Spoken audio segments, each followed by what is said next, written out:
Hello, friends. It's Chapo. Everyone for the Daily Beast who, like, I don't know, works in, like, the fucking basement of One World Trade being like, Stephen Colbert has a moment with fucking Nigella Lawson for the past 6 years. Guys who, like, their family trust spent $500,000 to get them this degree.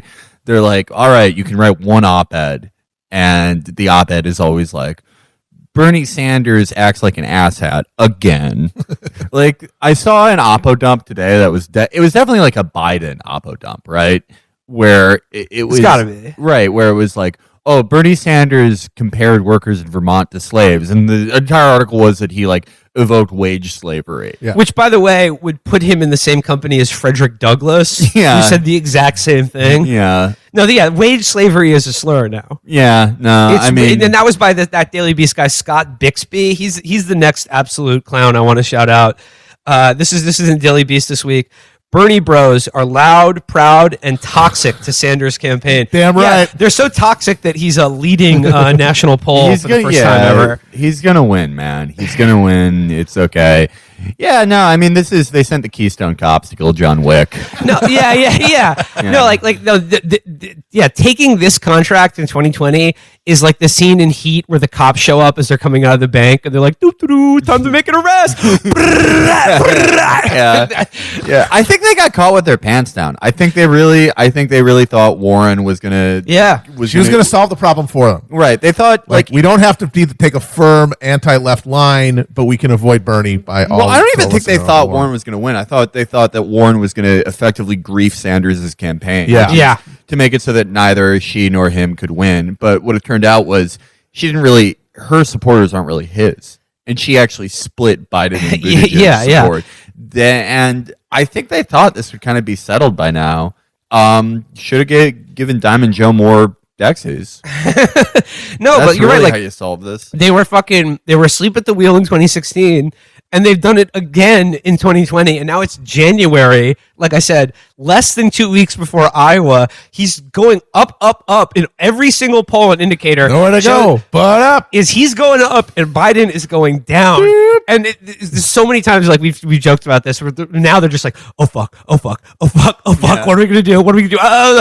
Get Bixby on the case with the Bernie bro shit. So let me just read a little from Bixby here. Senator Bernie Sanders has called their behavior disgusting. Would-be supporters of the Vermont Independent have cited them as the reason they can't endorse them. The guy he's referring to there is John Legend. Yeah. That's who he's talking about. That would have been if you lose John Legend. That would have been a huge get. I mean, you think Joe Rogan's big? John Legend is in every H&M dressing room in the country.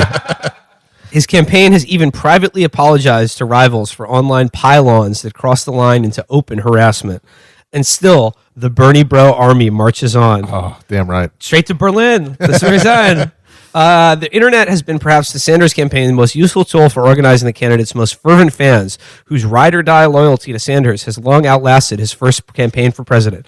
But like Star Wars, Rick and Morty, and Taylor Swift before him, this is like your Sanders toys, is grappling with how to channel the best parts of that support, the engine behind his massive rally crowds and commensurate fundraising numbers, as he is sequestered on Capitol Hill for the impeachment trial of Donald Trump, while discouraging a toxic wedge of fandom that threatens to distract from his campaign and turn off potential supporters.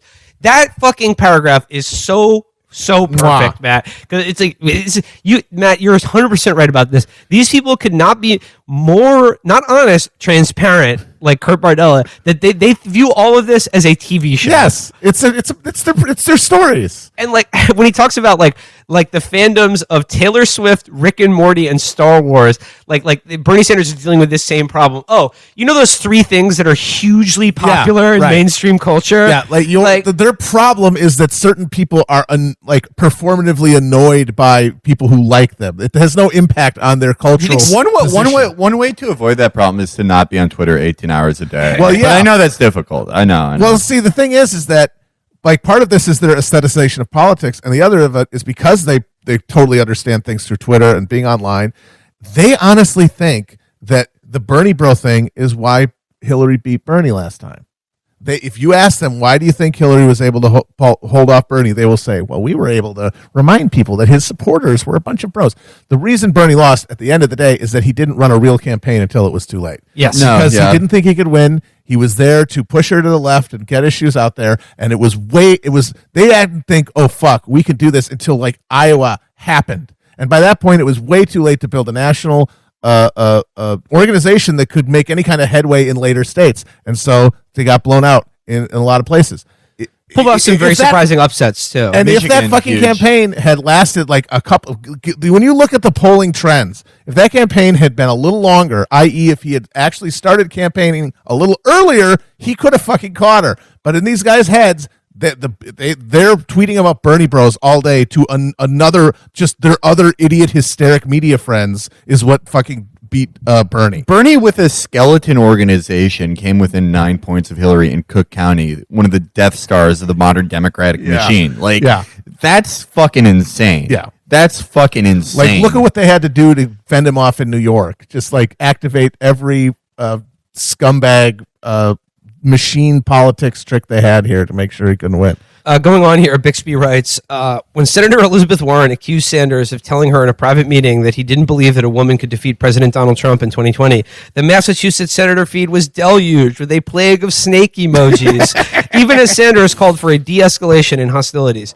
After former presidential nominee Hillary Clinton doubled down on comments in an upcoming documentary that nobody in Congress likes Sanders, the number of tweets calling her a bitch skyrocketed to new highs, according to an analysis by the Daily Beast. That just means he searched the term bitch on Twitter and was like, I'm seeing a spike in traffic here. Yes. By the way, I forgot to say this earlier.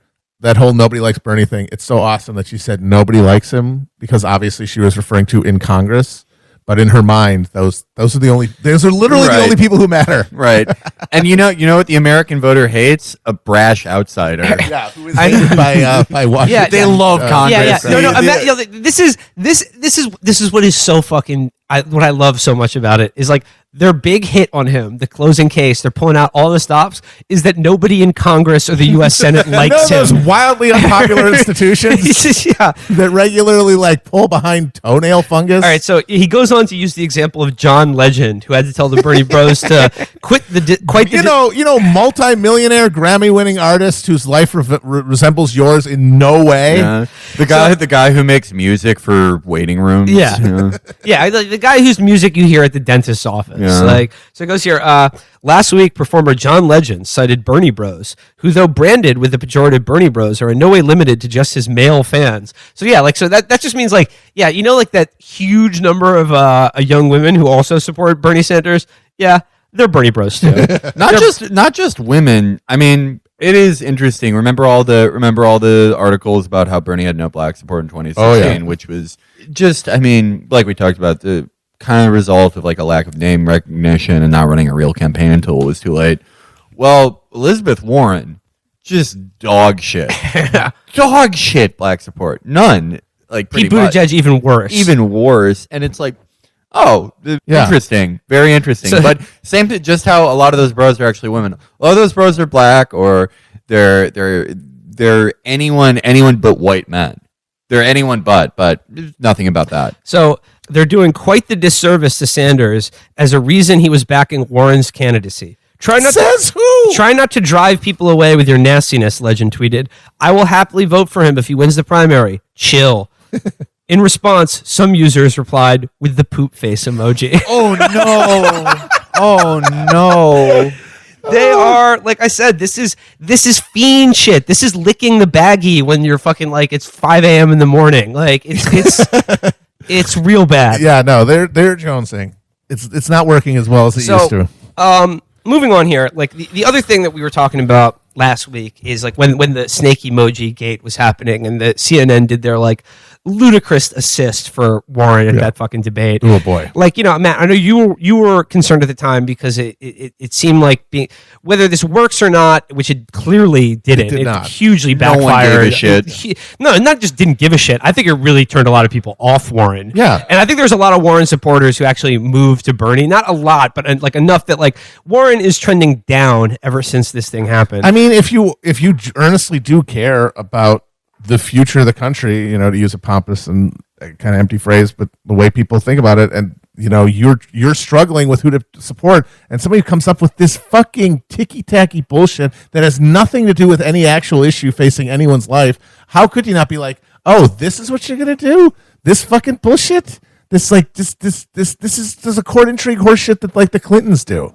Oh, no, but I know you were concerned that like it just meant that the real enemy, Joe Biden, Right, is skating away when this is the moment when that everyone should, at least claims to be interested in defeating him, should be training their fire on his record, on his long public record of seeking to means test, adjust, or let's be honest, cut Social Security. Yeah.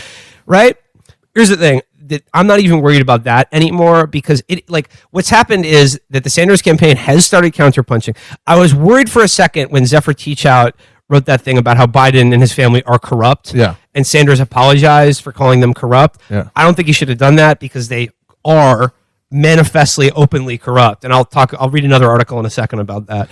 But it has been so incredible to watch all of the Pinocchio counters, all of the fucking DC media people who fact check this stuff or have to talk about it, have to go out of their way to pretend like Biden hasn't had a 20 to 30 year career in public life, going on TV every other week, bragging about how he was one of the Democrats who would work with Republicans to cut Social Security. Yes. And let's not forget also that Obama, when he was vice president, tried to do exactly that in a grand bargain with the Republicans. And guess, who stopped that shit from happening? Not just the Republicans because they were too crazy, but Bernie Sanders has been standing up against, for the same time period, Bernie Sanders has been standing up consistently against any attempt to cut or downsize Social Security in any way, shape, or form. Yeah. Biden has been loudly banging that drum back when this was the best, coolest thing you could do in Washington.